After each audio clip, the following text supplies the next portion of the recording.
Between everything going on in the Owl House Season 2 thus far, from everyone slowly getting a new look to Luz fighting for a way back home, my favorite addition to this series has actually been none other than the Golden Guard, which isn't something I really expected. Going into this sophomore season, I didn't know what to expect from him. However, after 2 small doses of the character, alongside an expression for the cast as a whole, I think I figured out what the Golden Guard's role in the Owl House actually is. As we approach his first real story with this week's upcoming premiere, Hunting Palisman, I wanted to take a moment to share my thoughts on this character and why I believe he could change everything about the Owl House and the direction his story arc could go in.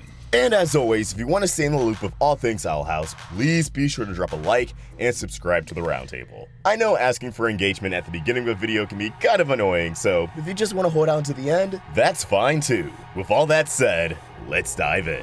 The Owl House as we know it was set up to be a story of identity for Luz Noceda, growing into her own and embracing all of the unique traits that make her stick out like a sore thumb on Earth, to not only become a powerful witch, but to become a powerful, confident human being with her own sense of independence, with or without magic. In some aspects, Luz's character arc wasn't really being pushed throughout Season 1, as we quickly got swept up in Hexside, world building, Ida's curse, and of course a different kind of arc for Luz, one of the romantic variety. But with the end of Season 1 and entering Season 2, it appears we're finally going back to Luz's core arc, as she diligently works towards a way home, with a doppelganger assuming her place, which will likely mess with the perception she has of herself. A clone who's likely designed to behave, quote-unquote, normally, that her mom appreciates and doesn't even recognize isn't Luz, is exactly the kind of conflict I would expect from this kind of show, given everything we've just said. But I don't believe that clone Luz will be the only physical embodiment of Luz's personal conflicts. I believe the Golden Guard, as a character, is a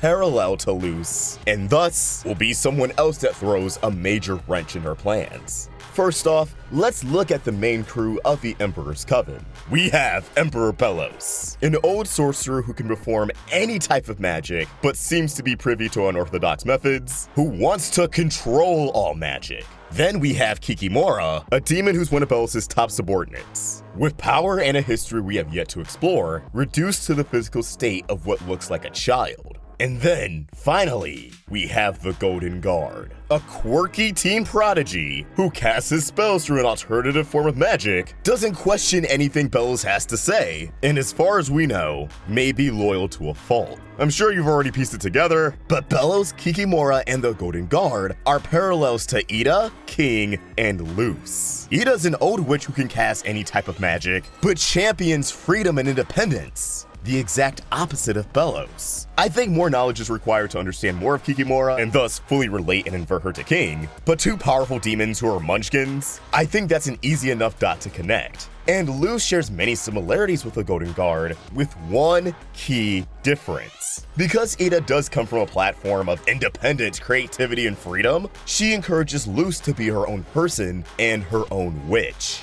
Something that actually goes back to the second episode of the series, Witches Before Wizards, where Luz was so excited to begin training under Ida, breaking out the full witch attire she wanted to be just like this woman, only for Ida to pull up with a completely different energy, informing Luz by the end that there really aren't any chosen ones. Fate's kind of up to chance, and it's up to Luz to carve her own destiny. But if Ida didn't come correct and just wanted Luz to be a carbon copy clone of herself, we would have this guy right here, the Golden Guard. The Golden Guard dresses like Belos. Judging from the glimpses we've seen of both characters, he kinda looks like Belos. Again, he doesn't question anything Belos assigns him for, like with slaying the beast in separate tides. He's a teen prodigy and seems to have a good understanding of his magic, much like how Luz quickly had a grasp on glyph magic. He does Belos' dirty work, whereas Luz doesn't really do much of Ida's heavy lifting, but often decides to tag along for the ride anyways. But again, the Golden Guard is quirky, something that I'm not sure Belos would really appreciate, since Belos is all about conformity, and he's clearly molding his apprentice to be just like him,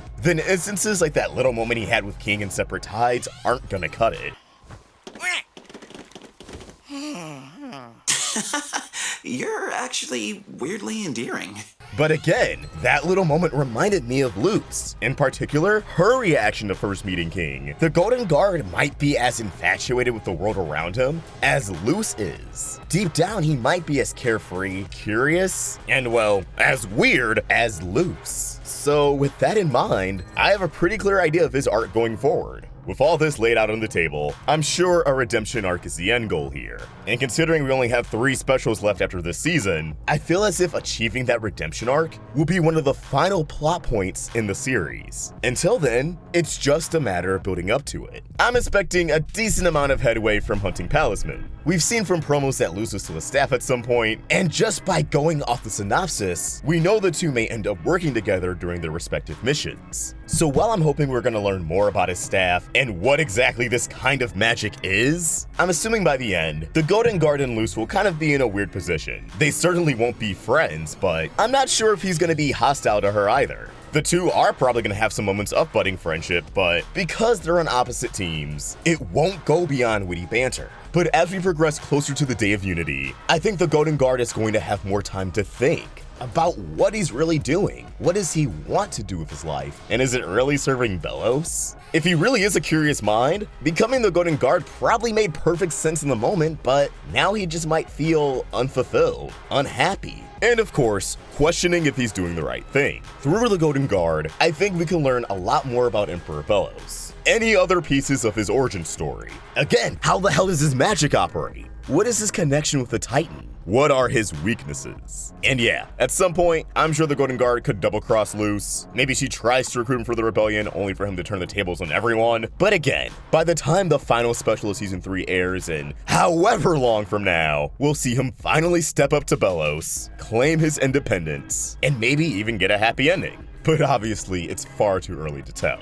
Last year, at least I think it was last year, I was very intrigued when Dana said the Golden Guard would be one of her new favorite characters in the show. But now, I totally get why. He's just bad and loose. He has his cool factor, he can be edgy, he can be angsty, but ultimately, he provides a deeper understanding of Luz as a protagonist, and in general, those who repress themselves, who hide behind a mask, and continue to conform under a false leader, supporting a broken system. But as always, these are just my thoughts, and I'd love to hear yours. What do you think? What are your thoughts on the Golden Guard as a character? Let us know in the comments down below, or tweet your thoughts at Roundtable Vids. And for more of my own thoughts, you can find me at OffTrickVox. We're also on Instagram. Special thanks to JANKYBONES for creating an awesome thumbnail. For more of their amazing art, you can find them on Tumblr at JANKYBONES, Twitter and Instagram at BoneJanky, and subscribe to their YouTube channel. Link in the description. Help the Roundtable grow by either becoming a member of this channel or supporting us over at Patreon. Link in the description. If you enjoyed this video, please throw it a like and subscribe to the Roundtable for more great cartoon content. Thank you for watching, and I hope you have an awesome day. See ya!